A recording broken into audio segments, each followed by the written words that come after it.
to BIS Talks. My name is Neha Sharma.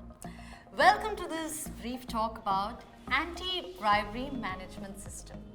Keeping the growth of the country in mind, the Bureau of Indian Standards, that is BIS, has introduced ISO 37001 2016 Anti-Bribery Management System, also known as ABMS.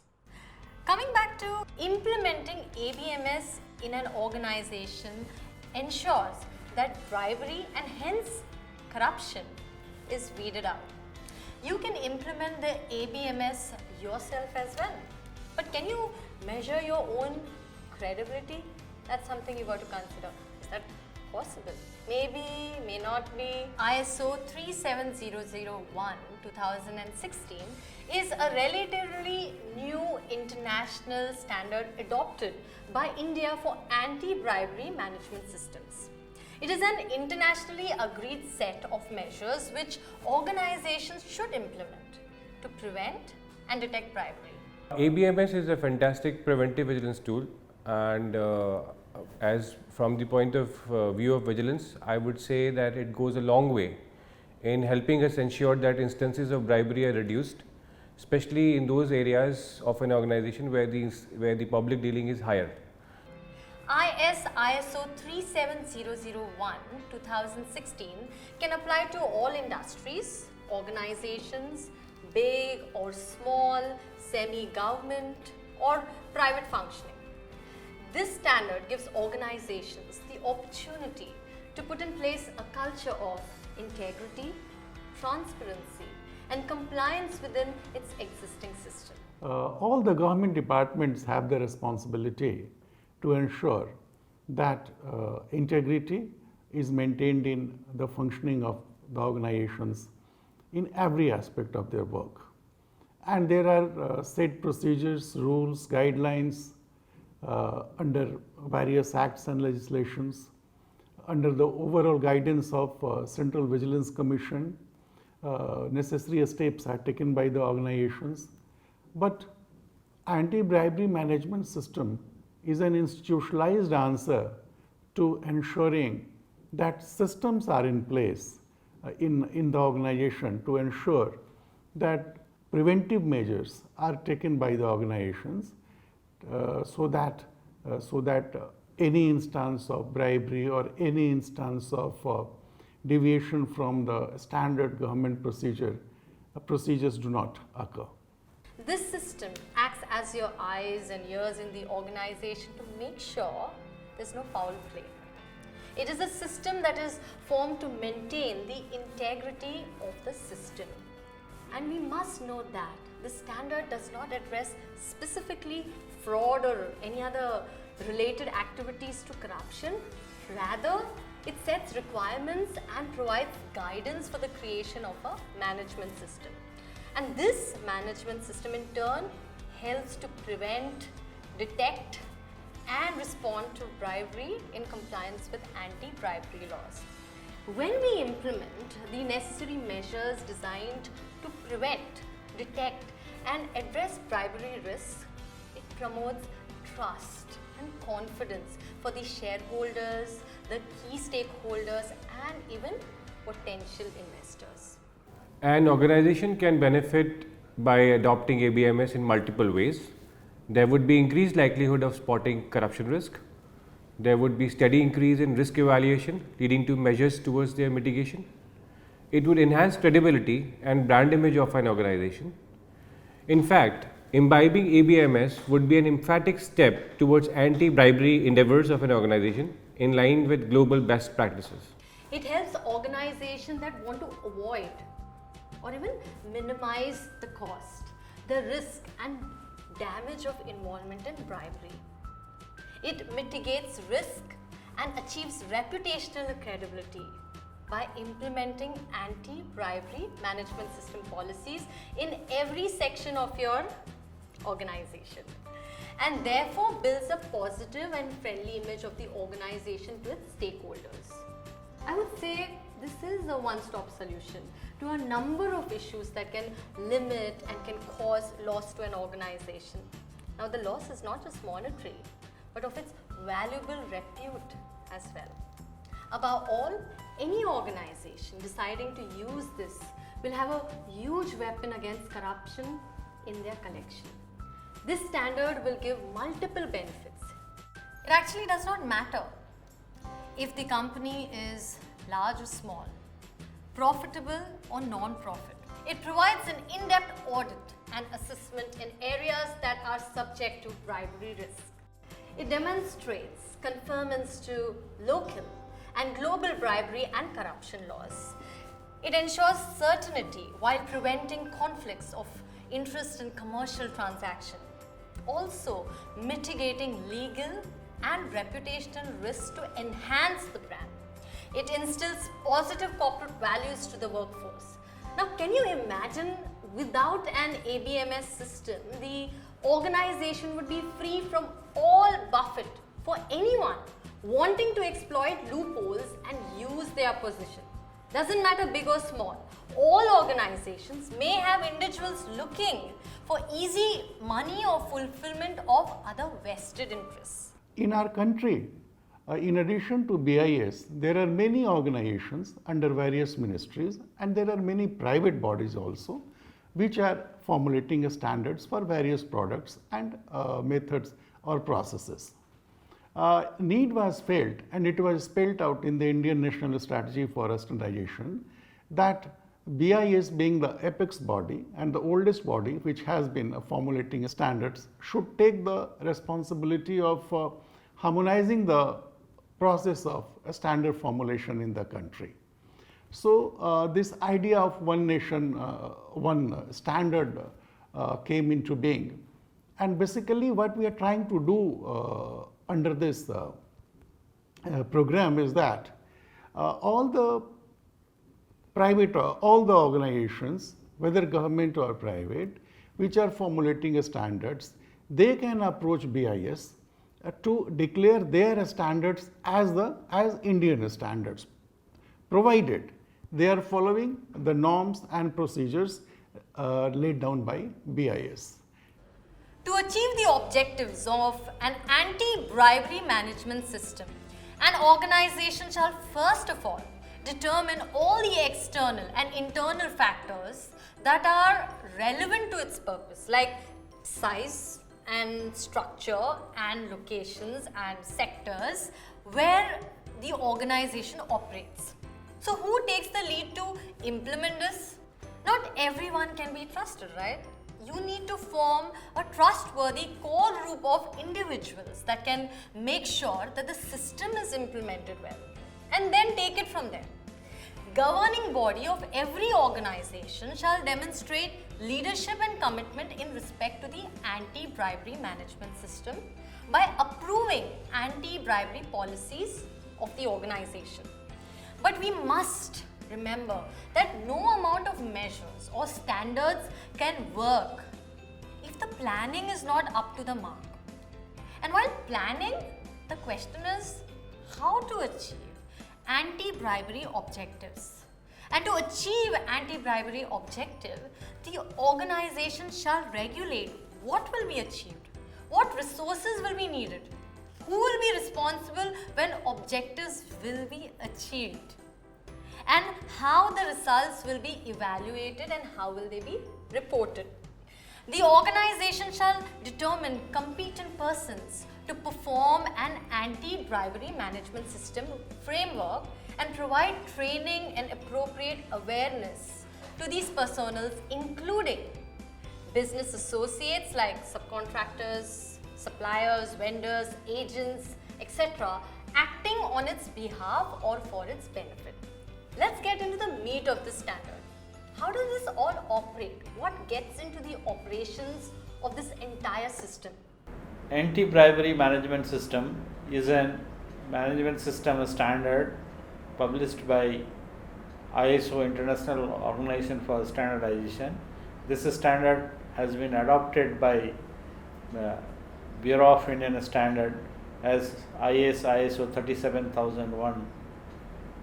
This standard is basically aims for preventing bribery, detecting bribery, and taking action on the event of the bribery.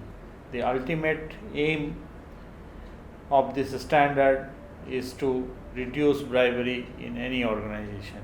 If any organization intend to implement this standard, it is for sure that the bribery incidents will come down, and they will have a system for detecting bribery, preventing bribery, and taking action on the event of bribery.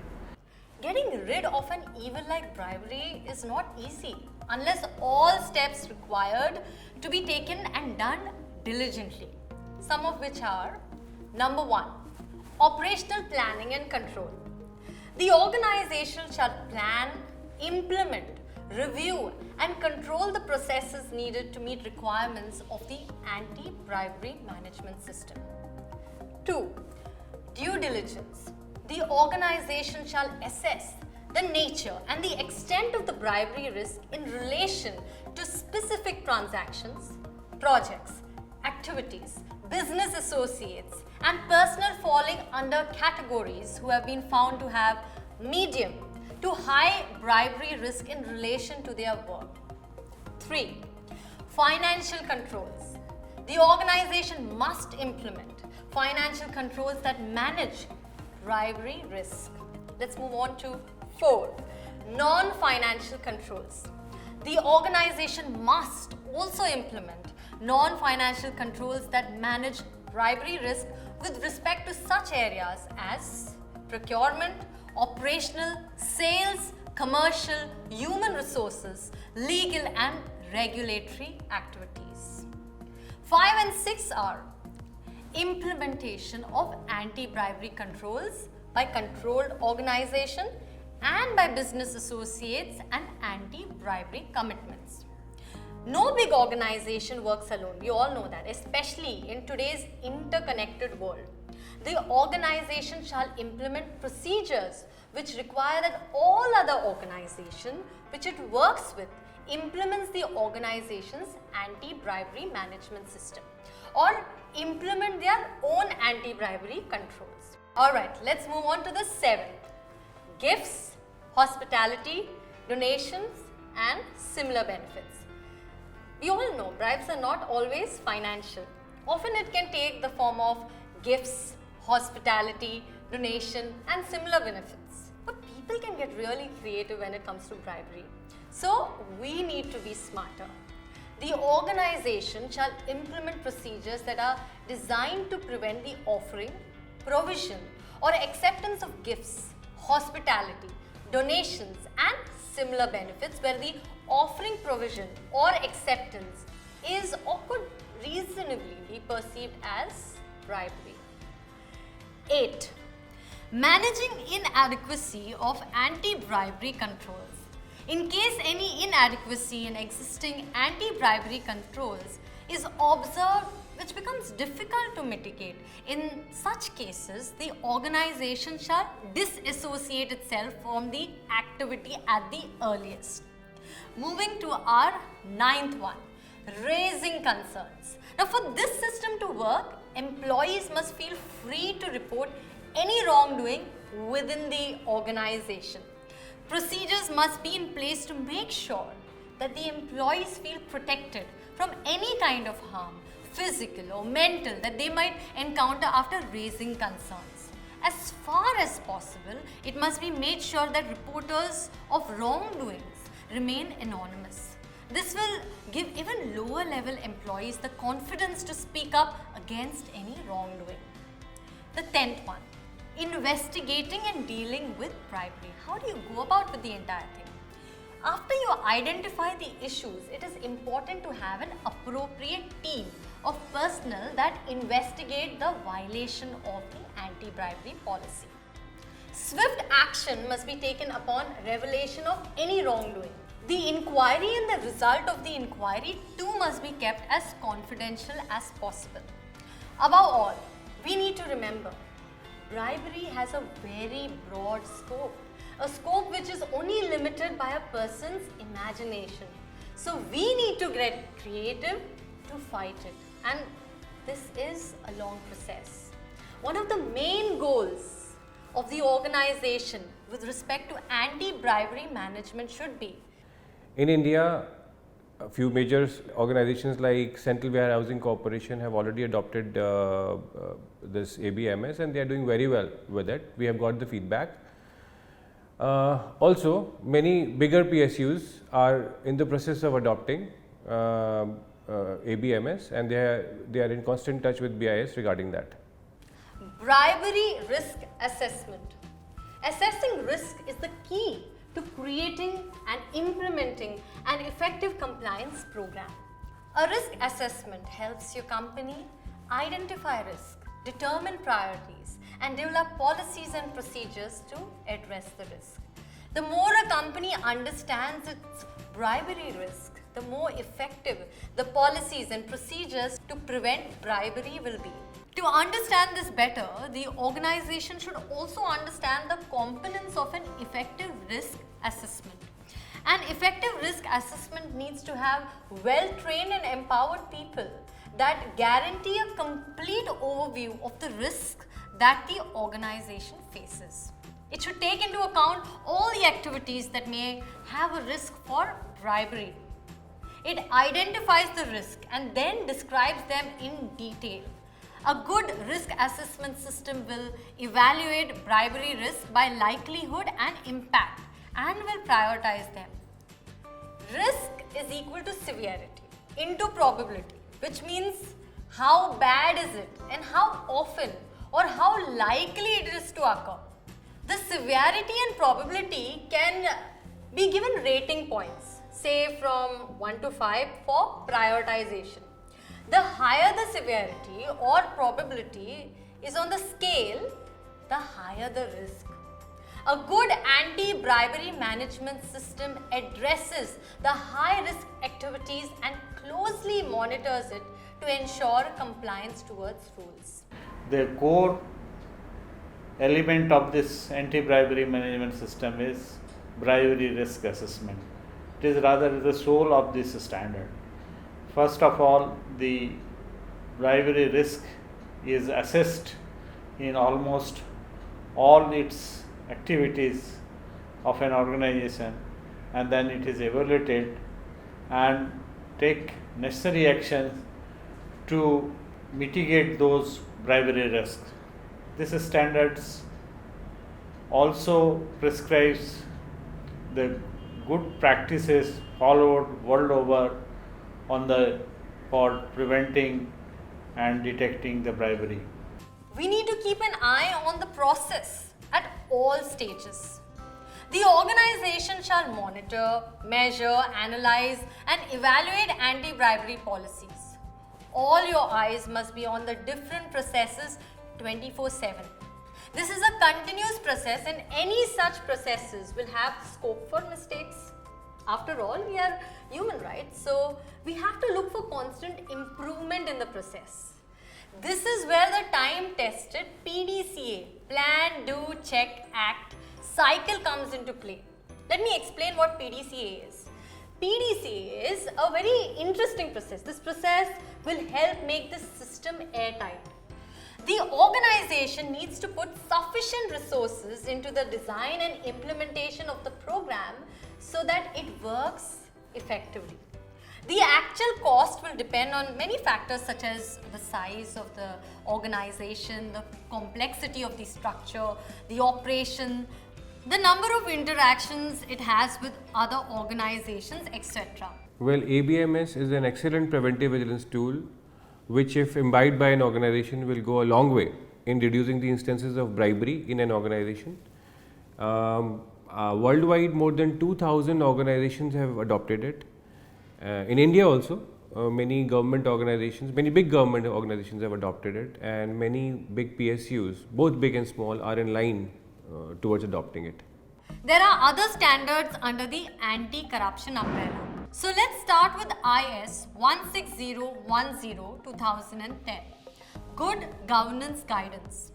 Organizational governance is the system by which an organization is directed and managed in pursuit of its objectives. All organizations make and implement decisions within a governance system having formal or informal processes and structures. This process is the one that helps organizations meet their aspirations and their expectations. This standard guides all the employees associated within an organization to work towards the best interest of all their stakeholders. IS 16010-2010, Guidance on Good Governance. Now this acts as a guiding light on good governance practices by an organization. It works irrespective of its size, type, location or nature of activities.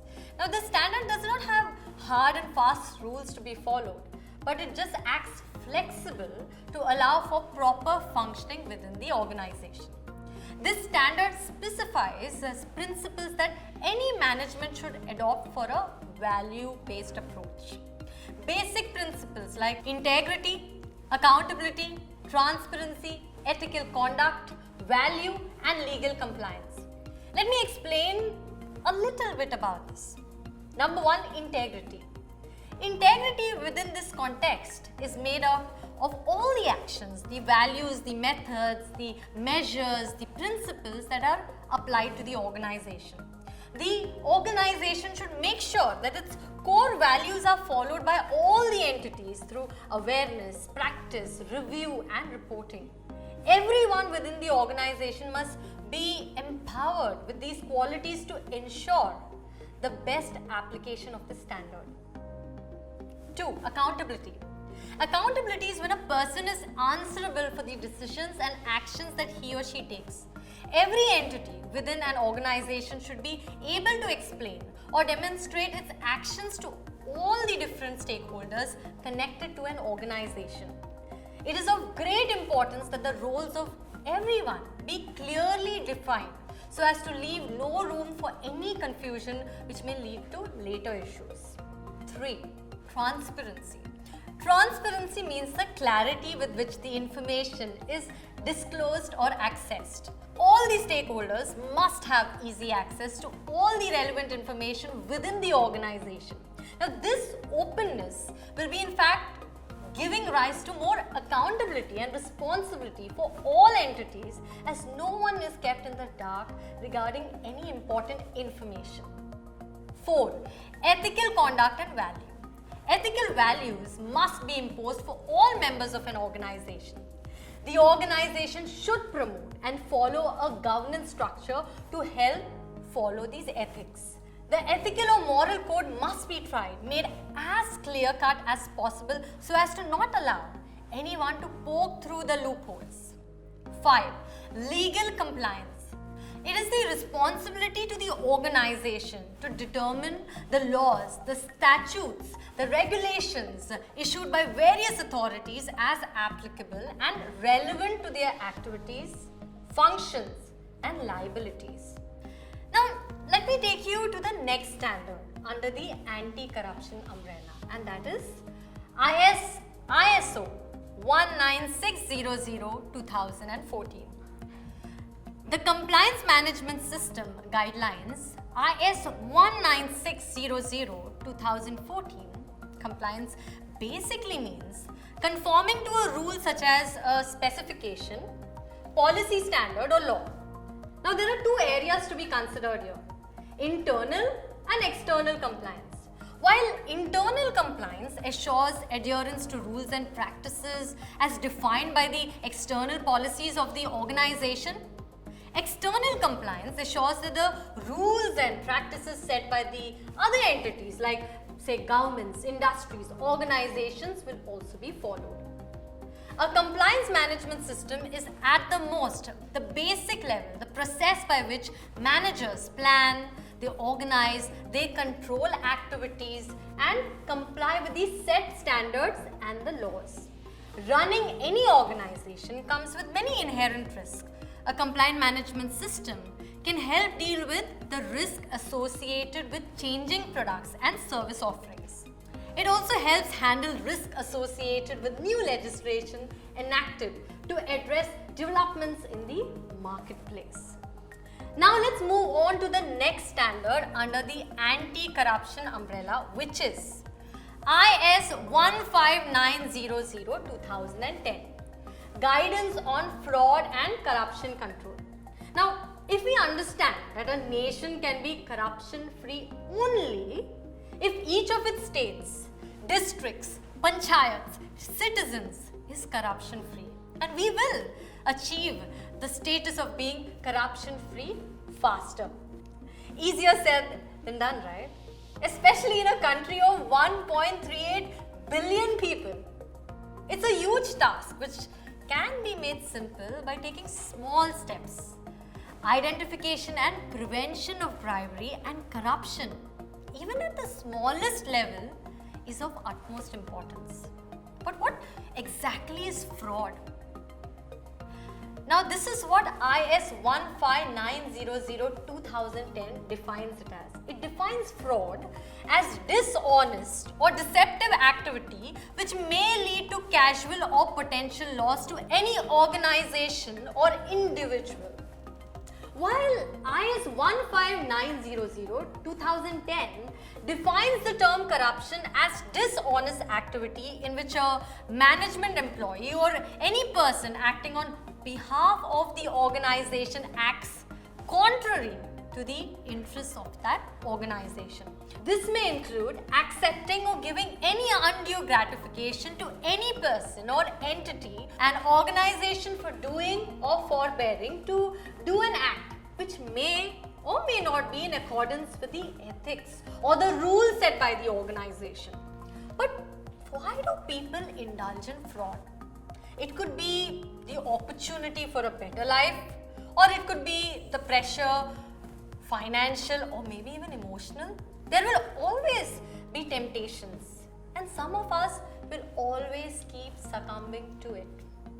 These three standards, when applied, makes your organization airtight against corruption. The BIS will help you get your organization certified. For anti-bribery management system, their own vigilance guidelines, Government of India guidelines, GFR for purchase, etc. If everything found okay, then the audit team recommend for the grant of license. And another thing is that we normally, BIS is doing very transparently. So we have a system of giving a brief audit report during the audit itself. If there is anything which is not as per IS, that means that is non-compliant to their system, after verifying everything, if it is found okay, then the application is processed for grant of license. And after grant of license, the license is granted for 3 years, and during these 3 years, each year there is one surveillance audit. And these surveillance audits are informed audit, as the recertification audit or the grant of license audit. These audits are informed audit. These are basic paraphernalia, basic system of granting of the license for anti-bribery management system. It is reasonably priced, accredited by the NABCB, National Accreditation Board for Certification Bodies. It has a wide team of over 300 auditors that will apply their expertise. BIS has over 300 qualified auditors for all technical areas to help you out. And most importantly, BIS provides timely service through its regional officers spread across the country. Now, you must be wondering, how long does it take for the process? Now, it depends actually.